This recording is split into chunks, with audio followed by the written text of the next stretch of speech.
കണ്ടാ വല്ലതും കാണണ്ട. അവസ്ഥയ്ക്ക് ഒരു മാറ്റവും ഇല്ല. എടാ നീറാശാനും മാധവേട്ടനും ഞാൻ കണ്ടില്ല. സ്ഥലത്തെ പ്രധാനികൾ രണ്ടുപേരും ഉണ്ടല്ലോ. ഇന്നെന്താ നീറ പണിയൊന്നുമില്ലേ? ഇന്ന് പണി ഇവിടല്ലേ മേനോൻ സാറേ? നിങ്ങൾ നമ്മുടെ ചെക്കനെ എന്ത് ചെയ്തു? ഓ, അവന് വേണ്ടി വക്കാലത്ത് പറയാൻ വന്നിരിക്കും. പറയുന്നത് ശരിയല്ലെന്ന് അറിയാൻ മേനോൻ സാറേ. എന്നാലും ഈ ഒരു തവണത്തേക്കൊന്ന് ക്ഷമിച്ചൂടെ? ക്ഷമിക്കണം പോലും. കൊണ്ടുപോടാ അവനെ.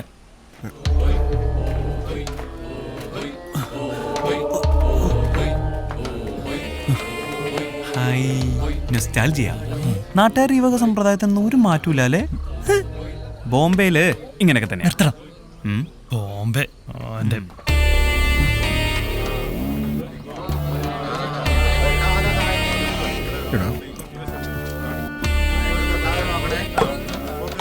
വള്ളിയും തെറ്റി പുള്ളിയും തെറ്റി.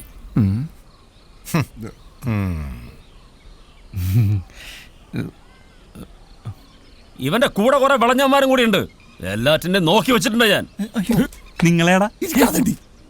എടോ മാധവ, തനിക്ക് ഉളുപ്പില്ലടോ. കാശ് ചക്കച്ചോള പോലെ എണ്ണി വാങ്ങിച്ചിട്ട് തിരിച്ചു തരാൻ പറ്റാണ്ടാവുമ്പോ കണ്ട പിള്ളേരെ വിട്ട് മോട്ടിക്കല്ല വേണ്ടത്. തൊണ്ടി സഹിതമാണ് അവനെ പിടിച്ചിരിക്കുന്നത് ഞാൻ. അവനെയൊക്കെ പിടിച്ച് അകത്താക്കുക വേണ്ടത്. കൊറേ നേരമല്ല മേനോനെ. ഇതൊക്കെ ചിന്തിക്കുന്നതിന് മുമ്പ് ഒരു കാര്യം ഓർത്തോ. സൂര്യൻ ഉദിച്ച് ഉച്ചയിലെത്തിയ പിന്നെ പെരുപത്ത് കടവുകാരുടെ നാക്ക. വെറുതെ നാട്ടുകാരെ കൊണ്ട് അതൊന്നും പറയിപ്പിക്കണ്ട. ഇപ്പൊ ഇതാ നല്ല കൂത്തായേ. ഉത്സവപ്പറമ്പ് ഇവനൊക്കെ കാട്ടിക്കൂട്ടിയ തോന്നുന്ന വെറുതെ വിട്ടതാ. ഇന്ന് ഇതിനൊരു തീരുമാനം ഉണ്ടാക്കാൻ ഇവനെ അടിച്ചു കൊടുത്താൽ പ്രശ്നമില്ല. എന്നാ അതൊന്ന് കാണണമല്ലോ. കാണാം. ഗോച അയച്ചു വിടറോ. അല്ലടിയം പറഞ്ഞു ചെയ്താ മതി. അയച്ചു വിടറോ. അതാ രണ്ടു കൂട്ടർക്കും നല്ലത്.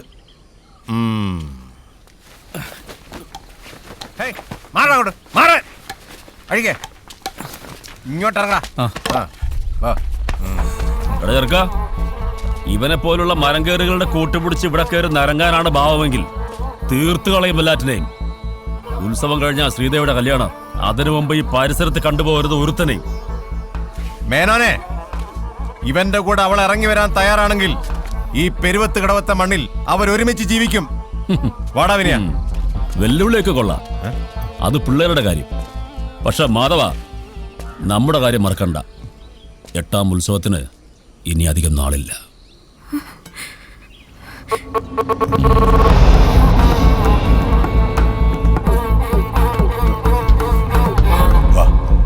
നീ വാ.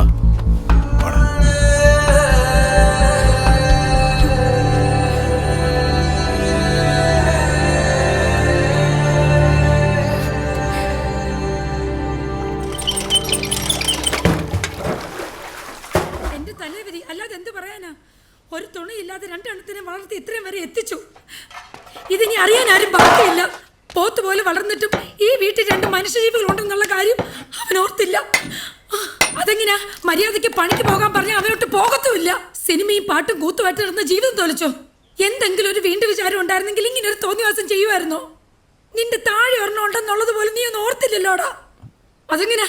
നിനക്കൊക്കെ തിന്നിട്ട് എല്ലിന്റെ ഇടയ്ക്ക് ഇറന്നിന്റെ മുട്ടലാടാ ഇത്. എന്തോന്നാ വിനയ നിന്റെ വിചാരം? നീ വലിയ കൊമ്പത്തെ ഓഫീസറാണെന്നോ? 10 സെന്റ് ഭൂമി ഒരു ടാക്കീസിലെ പണിയും വെച്ചിട്ട് നാണം ഇല്ലടാ നിനക്ക്. അതിനെന്താ അമ്മേ, നല്ല പൊന്നു പോലത്തെ മരുമോളല്ലേ കിട്ടിയേക്കുന്നേ. എന്റെ കയ്യിൽ നിന്ന് മേടിക്കാതെ കയറി പൊക്കോണം നീ. ഒരു ഉപദേശക്കാരി വന്നേക്കുന്നു. എന്റെ പൊന്നമ്മ ഒന്ന് നിർത്തോ. ഇത് വലിയ സ്വൈരികേടായല്ലോ. ഇപ്പൊ ഞാനാണല്ലോ നിന്റെ സ്വൈരക്കേട്. നീ നിന്റെ ഇഷ്ടം പോലെ ആയിക്കോ.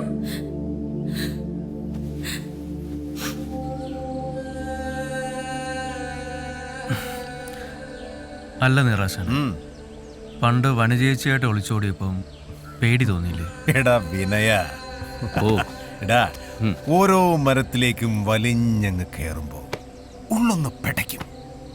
പക്ഷെ അങ്ങ് മുകളിലെത്തിയാൽ ആവേശത്തോടെ അങ്ങ് കൂവിത്തീർക്കും. എടാ പെരുവത്ത് കടവും നമ്മുടെ മനസ്സും ഒപ്പം ഉണ്ടെങ്കിൽ പിന്നെ എന്തിനാടാ പേടി? അന്ന് എനിക്ക് മാധവൻ ഉണ്ടായിരുന്നെങ്കിൽ ഇന്ന് നിനക്ക് ഞങ്ങൾ 2 പേരും ഉണ്ട്. ധൈര്യമായിട്ട് കേടാ. എല്ലാ ചെറുപ്പക്കാർക്കും ജീവിതത്തിൽ രണ്ടും കൽപ്പിച്ചൊരു തീരുമാനം എടുക്കേണ്ടുന്ന ഒരു സന്ദർഭം വരും. അത് മിക്കപ്പോഴും സ്നേഹിച്ച പെണ്ണിന് വേണ്ടിയിട്ടുമായിരിക്കും. അല്ലടാ? പിന്നെ ഓ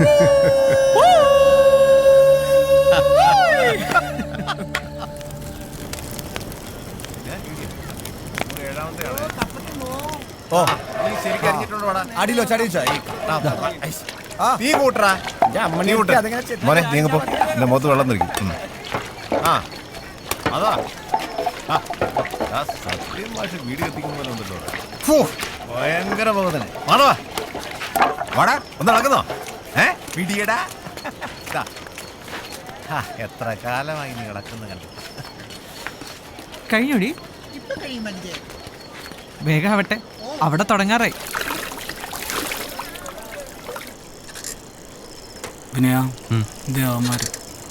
ഒറ്റടിക്കാൻ കാലി. അത്ര ഉള്ളണോ ഇതൊക്കെ നമുക്ക്? ഇനി ഇവനെ കാലിയാക്കാം. എടാ വിനെ, നിനക്ക് എന്തെല്ലാം കിട്ടിയത് കേട്ടല്ലേ? ഹാപ്പി അല്ലേ? എടാ നിന്നോട് ഞാൻ എത്ര പ്രാവശ്യം പറഞ്ഞിട്ടുണ്ട്, വടക്കം ഭാഗത്ത് കയറി ഒരുപാട് അങ്ങ് കിളത്തല്ലെന്ന്. അണ്ണ പറഞ്ഞത് മനസ്സിലായ? ഇല്ല മനസ്സിലായില്ല. അണ്ണ എന്നാ മനസ്സിലായില്ലെന്ന്. എന്നാ മനസ്സിലാക്കി തരാടാ. മനസ്സിലാക്കി താടാ. എടാ നിന്റെ തന്തയ്ക്ക് സ്ത്രീകളെ കിട്ടിയതാ വടക്കം ഭാഗം. കിളത്ത് പോളത്ത് പോടാ പുല്ല് അവിടുന്ന്. രാത്രി പെണ്ണിന്റെ വീട്ടിൽ കയറി വിളിച്ചോണ്ട് എടുത്തോളാടാ നിന്നെ. അവന്റെ അമ്മൂമ്മയുടെ നിക്കറും ചക്കറും. ഒറ്റയ്ക്കാക്കില് പോലെ ഇന്നലെ വിനയനെ ശ്രീദേവിയുടെ മുറിന്ന് പിടിച്ചൂന്ന് നീ അറിഞ്ഞില്ലേ? അതിനെ ചൊല്ലിയുള്ള ബഹളം അവിടെ കേട്ടത്. എന്നിട്ട് ഭഗവാൻ ശരിക്കും കൊടുത്തുന്നാ കേട്ട്. നാലും ചെക്കൻ്റെ ഒരു ധൈര്യം പിടിച്ചേക്കണ പുളിങ്കൊമ്പിലാ. അതേ പറഞ്ഞുണ്ട് വിനയ, നീ ആള് കൊള്ളാലടാ. ഞങ്ങൾക്ക് അടുത്തെങ്ങാനൊരു സദ്യ കിട്ടുവാ. നടക്കും നടക്കും, ഭഗവാനാണ് ആള്. എന്നാലും ആ പെണ്ണിന്റെ ഒരു ധൈര്യം.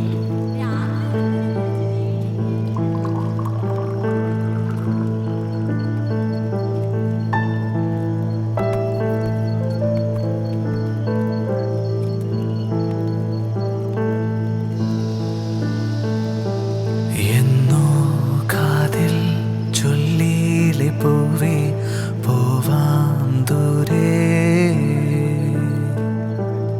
എന്നോ കാതിൽ ചൊല്ലിയിലെ പൂവേ പോവാം ദൂരെ. ദൂരെ നീ അത് കണ്ടോ? സൂര്യനായി ഞാനും അകലെ എന്തിനാ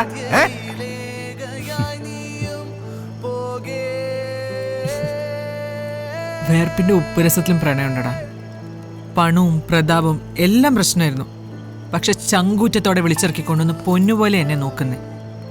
മറ്റെന്തിനേക്കാളും അവക്ക് നിന്നോട് സ്നേഹം ഉണ്ടെങ്കിൽ നിനക്ക് തിരിച്ചു കൊടുക്കാൻ കഴിയണം. ഒരു പെണ്ണിന്റെ ധൈര്യവും ശക്തിയും ഒരാണ് തന്നെയാടാ. ചങ്കുറപ്പുണ്ടോ നിനക്ക് അവളെ വിളിച്ചിറക്കിക്കൊണ്ടുവരാൻ? പെണ്ണേ പോവാം ദൂരെ. ഈരാവിൻ ചെല്ലടാ തേരേറി.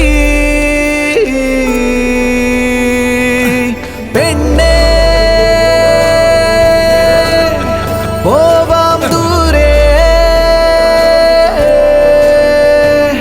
ഈരാവിൻ തേരേറി.